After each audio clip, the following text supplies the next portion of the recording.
Di ijazah Pronojiwo itu ada tulisan banyak itu sebagai watermark, yaitu UGM berulang. Berulang dia, UGM. Dan itu sangat kentara. Jurusan teknologi, kayu, itu kan orang sangat konyol ya. Sangat kuat bahkan. Ya, saya berikan sejumlah indikator. Oke. Pertama, ini adalah presiden atau mantan presiden satu-satunya di dunia yang tidak berani menampilkan ijazahnya. Gak ada satupun di dunia. Yang kedua, indikator kedua adalah Dirtipidum hanya berani menampilkan versi digital, bukan versi analog. Versi digital itu pun dari ijazah fotokopi. Coba bayangkan, seorang Dirtipidum kepolisian tidak berani menunjukkan, memegang ijazah Jokowi yang katanya asli, otentik, atau identik.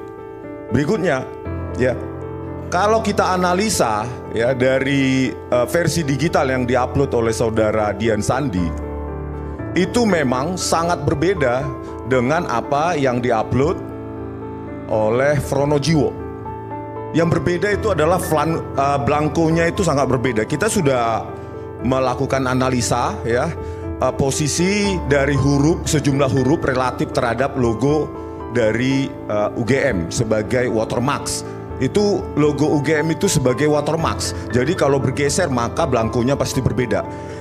Ya, perbedaan yang kedua adalah bahwa di ijazah Pronojiwo itu ada tulisan banyak itu sebagai watermark, yaitu UGM berulang. Berulang dia, UGM. Dan itu sangat kentara. Ya, tidak semi transparan atau bahkan hampir hilang dari apa yang di ijazah Joko Widodo yang diupload oleh Dian Sandi Utama. Itu indikasi yang kuat. Ya. Baru indikasi-indikasi lain. Jurusan teknologi, kayu, itu kan orang sangat konyol ya. Orang yang pernah kuliah sampai jurusannya saja tidak tahu, tidak hafal, atau tidak pernah mengetahui bahwa jurusan teknologi kayu itu gak pernah ada. Tapi apa kaitannya dengan pernyataan Pak Betor yang Anda katakan bahwa Pak Betor ini kuat? Apa kaitan dengan bukti-bukti yang Anda sebutkan tadi? Begini Pak, kalau kami itu sebagai peneliti itu kan menunjukkan ya secara ilmiah bahwa ya apa yang diupload oleh saudara Sandi Utama itu palsu. Yang kedua, lembar pengesahan skripsi yang sangat modern tersebut itu tidak pernah ada di dunia tahun 1985. Premis saya adalah skripsi palsu tak akan pernah menghasilkan ijazah yang asli.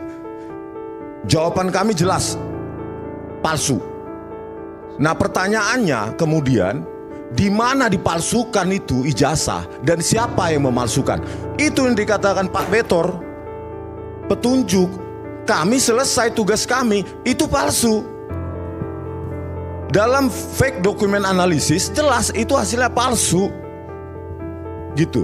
Anak-anak semester, bentar Bang. Usman, itu beliau ini katanya bentar. Informasi bukan dia yang ketahui, tapi Anda tadi ngomong 10 menit saya dengar. Iya, saya paham. Jadi dari ya, sudut pandang hukum juga berbeda dengan penelitian. Anda kan bukan latar belakang hukum. Ya, makanya saya bilang tugas peneliti adalah menentukan palsu, fake, otentik. Oke, kami dapatkan fake. Bukan, Anda pertanyaan selanjutnya, di mana dan siapa yang memalsukan itu? Nah, disitulah kepolisian harusnya. Pertanyaan saya begini. Ini buzzer ini, saya nggak bisa ngomong. Bukan buzzer saya, halo.